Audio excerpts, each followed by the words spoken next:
तो भाई रॉ की शुरुआत हो चुकी है। रॉ की शुरुआत में दोस्तों में रिया रिप्ली देखने को मिलती है, जो कि भाई आते सार कहती है पिछले हफ्ते ईओ स्काई के साथ ये कुछ हुआ, ईओ स्काई का बुरा हाल हो गया और साथ में उसने मेरा बुरा हाल भी किया। तो फिर वो आस्का और कायरी सेन को बुलाती है, लेकिन भाई उल्टा आयो स्काई आ जाती है वहाँ पे। तो फिर ईओ स्काई आते सार रिंग में कहती है रिया रिप्ली को कि तुम सही थी, तुमने मुझे सही कहा था कि आस्का और कायरी सेन पे भरोसा मत करना, वो मेरी फैमिली है, बट मैं अभी भी उनको प्यार करती हूँ। तो फिर आस्का और कायरी सेन हमें स्क्रीन पे दिखाई देते हैं, जहाँ पर आस्का कहती है कि मैंने तुझे चैंपियन बनाया, मैंने तुझे चैंपियन बनता हुआ देखा। रिया रिप्ली तुम्हारी फैमिली नहीं है, हम है तुम्हारी फैमिली, मैं तुमसे प्यार करती हूँ, तुम मुझसे सिर्फ और सिर्फ माफी मांग लो, मैं तुझे माफ कर दूंगी। कायरी सेन की तरह रहो, बस मेरा एक स्टूडेंट। तो फिर भाई रिया रिप्ली और आयो स्काई की बात होती है फिर एक बार फिर से। तो फिर तभी रिया रिप्ली कहती है मुझे भी मेरे परिवार ने एक बार जला दिया था। तो फिर ईओ स्काई भाई बहुत ही कमाल की एक्टिंग करते हुए कहती है मुझे थोड़ा टाइम चाहिए प्लीज। तो फिर तभी जैसी भाई रिया रिप्ली रिंग में अकेली होती है, तो फिर तभी पीछे से आस्का और कायरी सेन आ जाती है, जो कि अटैक करती है रिया रिप्ली को। तो फिर उसके बाद फिर भाई भागी भागी ईओ स्काई भी आ जाती है, लेकिन भाई ईओ स्काई भाई कुछ भी नहीं कर पाती।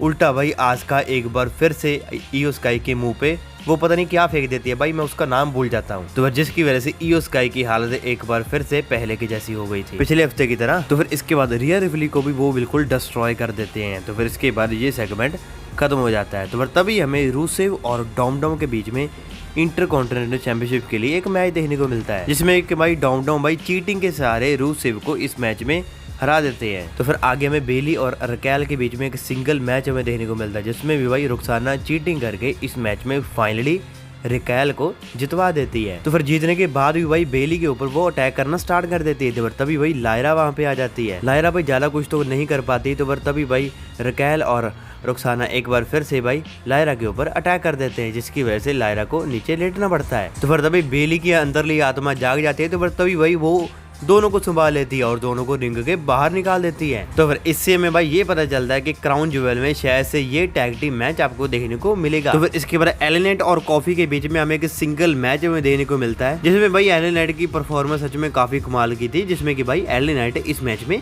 जीत जाते हैं। तो फिर तभी हमें बैक स्टेज में एक सेगमेंट दिखाया जाता है, जहाँ पे भाई हमारी बेकी लिंच, मैक्सिन डुपरी और वो पता नहीं क्या होता है, उसका पता नहीं मुझे क्या नाम है, आप बता सकते हो कमेंट सेक्शन में अगर आपको पता है। तो फिर तभी भाई अब मैक्सिन डुपरी कहती है कि मैं चाहती हूँ कि मेरा बेकी लिंच के साथ मैच हो। तो फिर बेकी लिंच कहती है हाँ सारे स्पोर्ट्स यही कहते हैं। तो फिर तभी मैक्सिन डुपरी कहती है बट एजली नहीं कहती। तो फिर तभी भाई जो बंदा होता है वो भाई वहाँ पे हंसने लग जाता है। तो फिर तभी भाई बेकी लिंच उसके ऊपर अटैक कर देती है।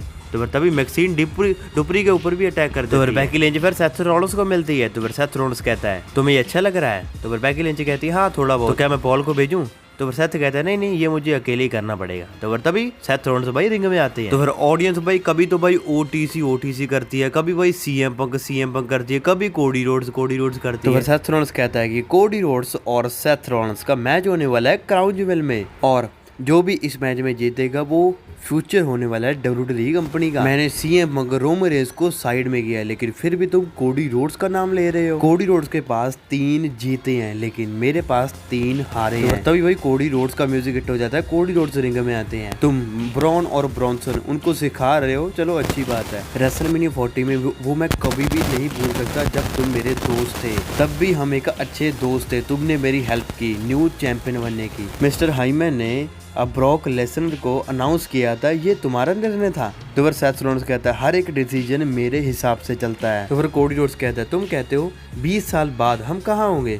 20 साल बाद हम बैक स्टेज में होंगे, अपने पुराने मैच देख रहे होंगे। रेसलमेनिया 40 में हम दोस्त थे, लेकिन सेथ रॉलिंस कहता है कि हम कभी दोस्त नहीं थे। क्राउन ज्वेल में ये सब कुछ खत्म हो जाएगा। तो फिर हमें बैक स्टेज में रिया रिप्ली और ईओ स्काई का एक सेगमेंट दिखाया जाता है, जहाँ पे हमारी ईओ स्काई कहती है कि मैं जाऊंगी एडम के पास, तुम और मैं और आस्का और कायरी सेन के बीच में क्राउन ज्वेल के लिए एक मैच करवाने के लिए। तो तभी हमें एजे स्टाइल का एक टैग टीम मैच हमें देखने को मिलता है। तो तभी भाई एजे स्टाइल माइक पे कहते हैं तो सबसे पहले तो मैं ऑडियंस का धन्यवाद करना चाहता हूँ, क्योंकि क्राउन ज्वेल के लिए मेरे पास मैच है। आप लोगों की वजह से मुझे क्राउन ज्वेल के लिए मैच मिला है और अगेंस्ट जॉन सीना, और जॉन सीना की मैं पिटाई करने वाला हूँ क्राउन ज्वेल। तो जिस मैच में भाई एजे स्टाइल और ड्रैगन ली इस मैच में जीत जाते हैं। तो तभी भाई हमें एक कमाल का टैग टीम हमें एक मैच देखने को मिलता है जो कि मेन इवेंट में होता है, जिसमें कि भाई ब्राउन ब्रेकर और ब्रॉन्ज रेड भाई दोनों की हालत, जिमी उसो जे उसो की हालत बिल्कुल खराब कर देते हैं। तो जैसे ही भाई हमारे ब्रॉन्ज रेड सुनामी देने लगते हैं तो तभी भाई हमारी एंट्री हो जाती है हमारे रोमन रेंज की। तो भाई रोमन रेंज चेयर लेके आते हैं। तो तभी भाई ब्रॉन्ज रेड और ब्राउन ब्रेकर को